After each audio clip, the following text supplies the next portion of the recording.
नमस्कार शेतकरी मित्रांनो, स्वागत आहे तुमचे पुन्हा एका नवीन हवामान अंदाजाच्या व्हिडिओमध्ये। शेतकरी मित्रांनो, महाराष्ट्रावरील उत्तर भागावर 1002 हेक्टोपास्कल, मध्य भागावर 1004 हेक्टोपास्कल, दक्षिणेकडील भागावर 1006 हेक्टोपास्कल इतका हवेचा दाब उद्या म्हणजे 12 तारखेपर्यंत राहील।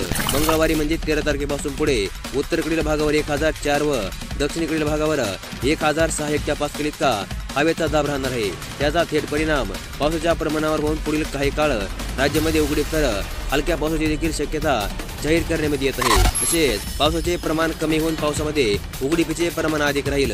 कमाल तापमानामध्ये 31 अंश सेल्सिअस पर्यंत वाढ होईल, तर किमान तापमान 23 अंश सेल्सिअसच्या दरम्यान राज्यामध्ये राहणार आहे। आकाश पूर्णतः ढगाळ राहील।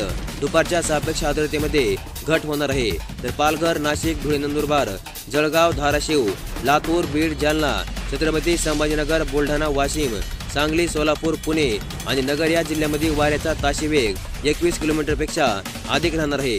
पावसाच्या प्रमाणामध्ये देखील या काही जिल्ह्यामध्ये पुढील काळामध्ये घट होणार आहे। तसेच आज आणि उद्या म्हणजे 11 आणि 12 तारखेला बीड, परभणी, छत्रपती संभाजीनगर या जिल्ह्यामध्ये प्रतिदिन 2 मिलीमीटर, तर हिंगोली जिल्ह्यामध्ये 3 मिलीमीटर पावसाची शक्यता वर्तवण्यात येत आहे।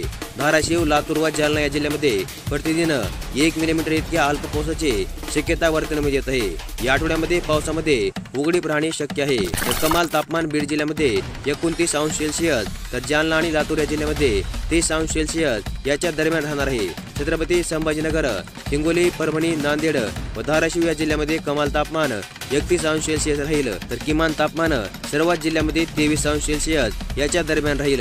आकाश पूर्णतः ढगाळ राहील, मात्र अधूनमधून सूर्यप्रकाश राहील। सर्व जिल्ह्यामध्ये सकाळची सापेक्ष आर्द्रता 82 ते 78%, तर दुपारची सापेक्ष आर्द्रता 54 ते 60% इतकी कमी राहणार आहे। तसेच सर्व जिल्ह्यामध्ये आज आणि उद्या म्हणजे 11 आणि 12 तारखेला पावसाचे प्रमाण अल्प राहणार आहे। सोलापूर जिल्ह्यामध्ये मात्र पावसाचे उघडीप राहणे शक्य आहे। सांगली व नगर जिल्ह्यामध्ये प्रतिदिन 1 मिलीमीटर व सातारा जिल्ह्यामध्ये 2 मिलीमीटर, तर कोल्हापूर आणि पुणे जिल्ह्यामध्ये 2 ते 3 मिलीमीटर पावसाची शक्यता वर्तवली जात आहे। वाऱ्याची दिशा नैऋत्येकडून राहील। वाऱ्याचा ताशी वेग सांगली, सोलापूर, पुणे आणि नगर या जिल्ह्यामध्ये 21 ते 26 किलोमीटर, कोल्हापूर व सातारा जिल्ह्यामध्ये ताशी 14 ते 17 किलोमीटर प्रति घंटा राहणार आहे। म्हणजे एकूणच आज 11 तारखेला फक्त कोकणामधील रायगड जिल्हा तसेच पुणे जिल्ह्याच्या घाटमाथ्यावर तुरळक ठिकाणी जोरदार सरींचा येलो अलर्ट आहे। पूर्व विदर्भातील नागपूर, गोंदिया, भंडारा, गडचिरोली या जिल्ह्यामध्ये विजांसह पावसाची शक्यता वर्तवली जात आहे। तर उर्वरित राज्यामध्ये मुख्यतः उघडीपीसह हलक्या सरींची शक्यता असल्याचे हवामान विभागाने जाहीर केले आहे।